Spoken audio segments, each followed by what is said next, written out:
and Mitch McConnell are two of the biggest gators in the swamp. President Donald Trump declared he was going to drain the swamp. What's he going to do with these two? We've got a lot to talk about here in a small segment, but Paul Ryan is out trashing the president in a CNN town hall. Mitch McConnell has basically slow-walked everything he could possibly do to make sure nothing gets done. Do these guys realize that their political careers could be on the line, or do you think they don't care? Oh no, they do care, but they don't like the way Trump is attacking their security. They're not concerned about being reelected.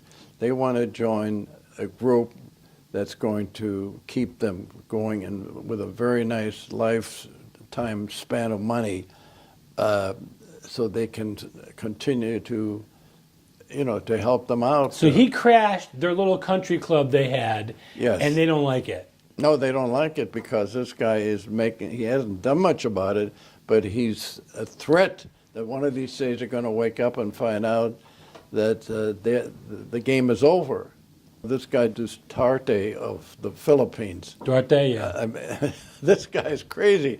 I mean, if they catch you with any goods, drugs and things of that nature, they'll kill you right on the spot. Now, that's not a nice thing to do. It's very dictatorial, but it's working.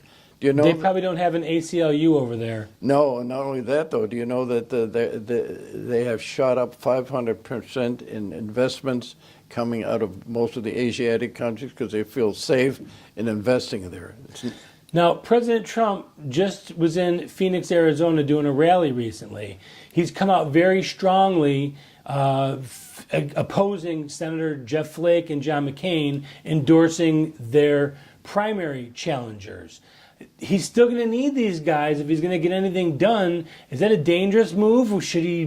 What would your opinion be? No, he has no choice. If he goes with the people that are there now, they're not supporting him. They're working against him because they're afraid they're going to lose their jobs and their lifetime career after they're no longer in the Senate or the House.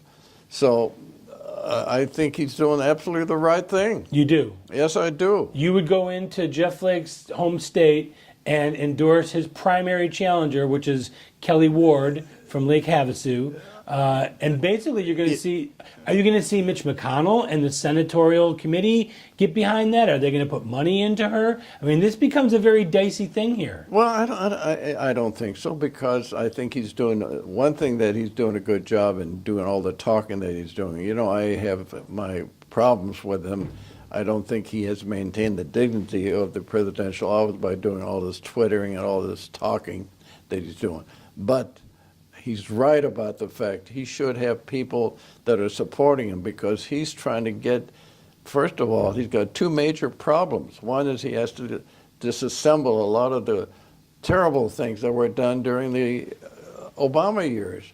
And then at the same time, he wants to get into infrastructure, he wants to do health care, he wants to get into tax revision. All these things have been hanging there for a long time. He's not going to be able to do anything as long as he has people in his own party working against him. So I guess what I struggle with is you're going to go in and promote and be on the side of a primary challenger to a sitting senator. There's no way that guy is going to be giving you anything for the next year, I year don't and know. a half. I think it may just have the opposite effect. You do? Oh, yeah. I think, they realize that he is not going to let them get away with this indifference that they have shown toward his So maybe program. they turn around and come around, and then maybe he ends up not endorsing, and this is just a shot Yes, across the bow? You answered the question before you gave me a chance to. You're exactly correct. That's an interesting perspective. It's a very dangerous and well, but he has no other choice. If he goes along with the status quo, we're all in trouble. He was elected by the average blue-collar worker. Now, what's interesting is that in Alabama, he's actually taken the side of the less conservative, the Mitch McConnell choice, versus Mo Brooks, who is the dyed-in-the-wool Tea Party conservative guy.